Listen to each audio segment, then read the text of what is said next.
What's up, everybody? This is David with the Anime Talk Show, and just from the opening, you can kind of guess to what we're going to be talking about. The fourth season of Vanguard is now kicking off, and to be quite honest, I'm a little bit underwhelmed. But a little background before I really start getting into it.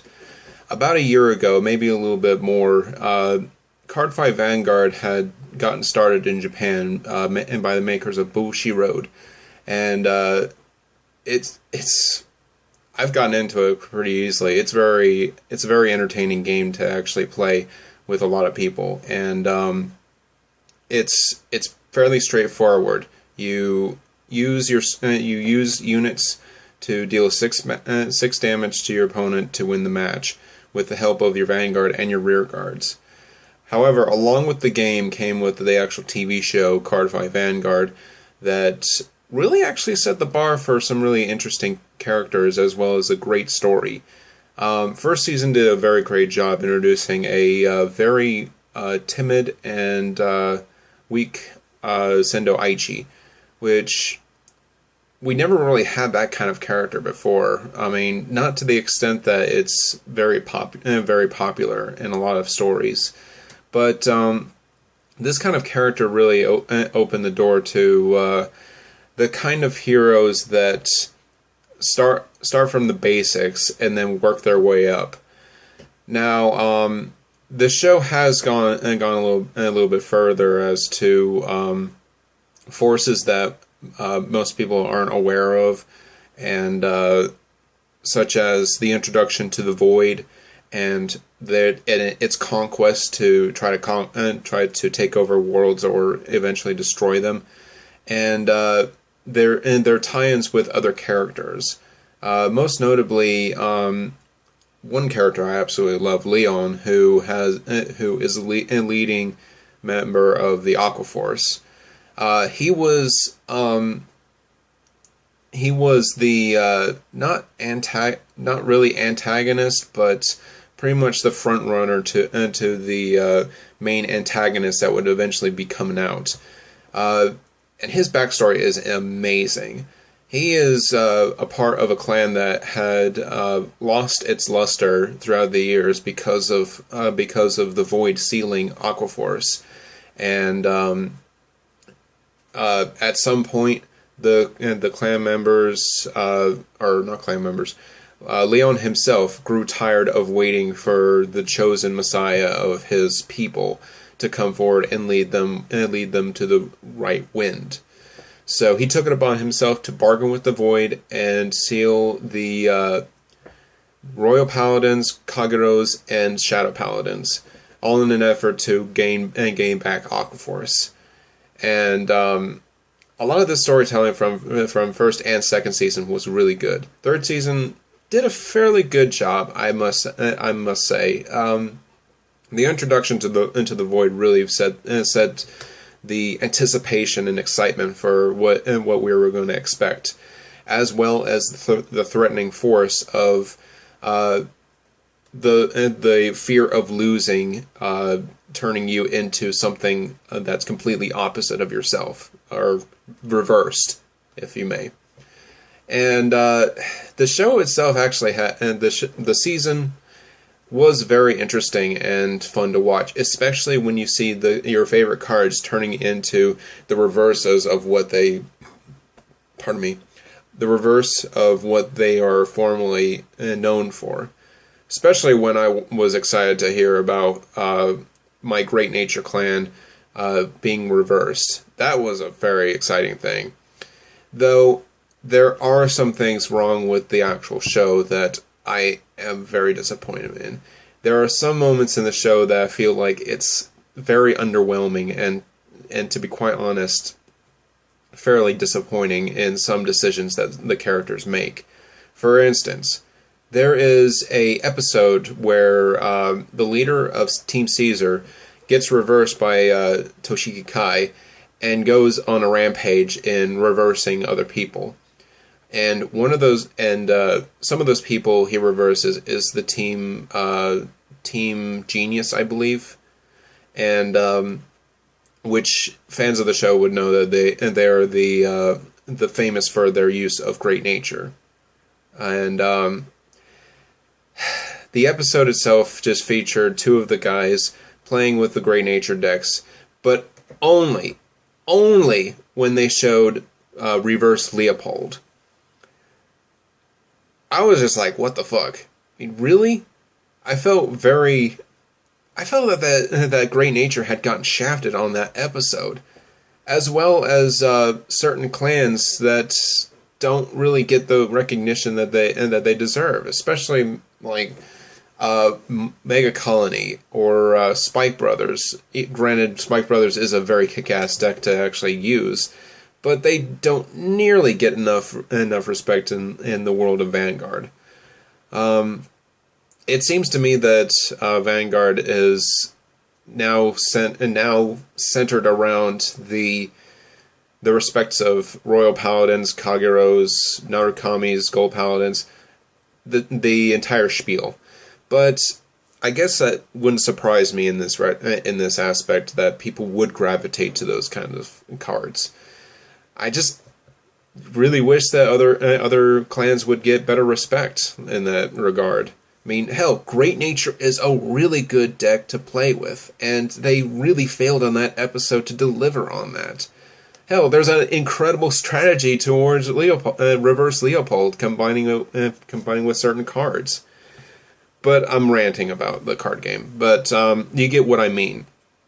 And once more, there is one other episode that really did bother me a little bit, where the last few episodes, where Sendo Aichi goes up against Reverse Tabuka.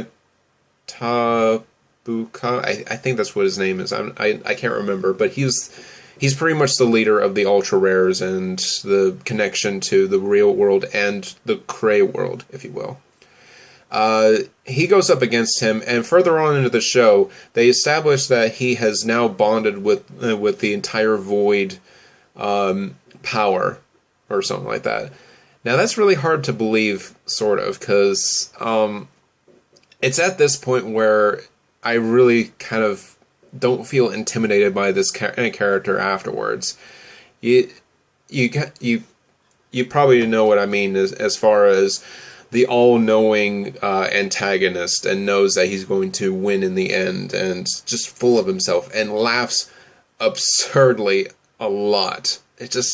It's very bothersome and distracting when you're trying to get into the moment that, this villain is about to take over the world, Especially when he's got a kick-ass card that pretty much, if you lock every single rear guard on the field, you pretty much win the match, It's pretty much an endgame card. But, again, Sendo beats him, and the reverse gate that the Link Joker is going through gets destroyed. But in that process, Toshiki Kai doesn't get released from the reverse. I mean, I kind of figured that would happen, to extend a plot that they were going to search for Kai and hit reverse the Link Jokers were at home. I would have figured that was what was gonna happen. I wanted to know a little bit more about those three worlds that Link Joker took over. But no, we get the sappy ending of, oh, you shouldn't disappear. You shouldn't go away forever. You're always going to have friends and stuff like that, that kind of deal. I was really expecting a little bit more payoff to a bigger depth to Toshiki Kai, especially when he went through the personal demons that he's going through. That he's pretty much hit a wall. He's now seen that Aichi and Ren, granted that he's grown up with them all through that time, that he can't surpass them anymore. He pretty much feels that he's not worthy of it anymore, which is really damn sad and very tragic to his surrender to become reversed. this is probably just me being wanting a more ideal ending towards the actual season, but you can't please everybody, and I understand that. However, the fourth season has come out now, and I am looking forward to what new stuff they're going to be bringing to the table. Though I am a little bit disappointed, and partly because Kai is now the main character of the show, and the problem at hand now is that Sendo Aichi has disappeared. There's no trace of him, and what's more, everybody seems to have forgotten about him. They've forgotten that he was part of Team Q4, and pretty much involved with their lives deeply. And this is a big problem for myself. I mean, we knew about the Royal Paladins, Kageros, and Shadow Paladins. I mean, that was fairly explained well, but the fact that Sendo up and disappears altogether, that doesn't really make for it seems to be rushing it a little bit. And I know it's obvious that Sendo has pretty much joined up with a group that seems to be, quite honestly, I don't know what their end game is, but their purpose is to keep Aichi forgotten in the real world, and I guess to be their leader or something like that. So, but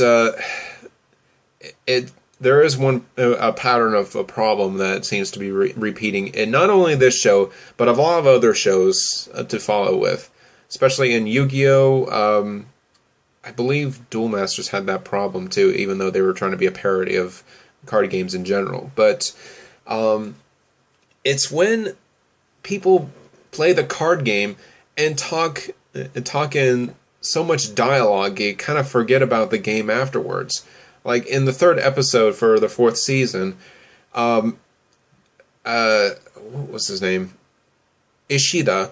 He faces up against a guy that's from the organization themselves, more like a butler. But he was trying to feed off of his fear and saying that I can read minds. That I know that you are suffering from a lack of confidence and skill. And he does this for like the next 10 minutes of the entire match. It gets really old when you keep doing that. And yes, we know that he's unsure of himself or where Aichi is, but you don't have to point it out. Seriously. And of course they repeat the scenes of Ishida's dream where he's like chasing after Aichi and then disappears in clouds. They show that scene 3 times throughout the entire match. And I hope this isn't going to be a habit. I really want to keep up with this show and respect it for what it is, or for what it was. I will grant that it's very innovative for it to invent new ways to actually play the game, especially for its new skill, such called seek mate, which is to go through your deck and search for a particular card and place it on the next to the Vanguard, which goes into the next effect called Legion.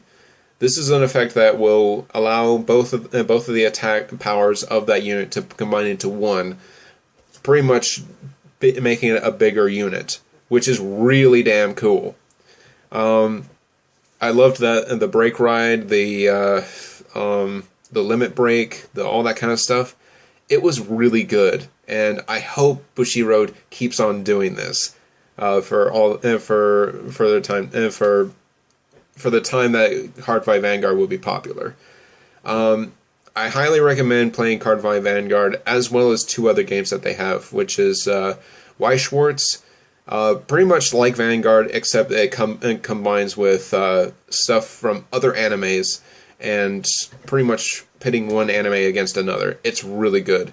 And Buddy Fight. And I know what you're thinking. Buddy Fight seems to be like a really odd name to go, but I honestly, I'm kind of ranting here. But I have to say, the card game itself is very good. It's very straightforward and very friendly for kids.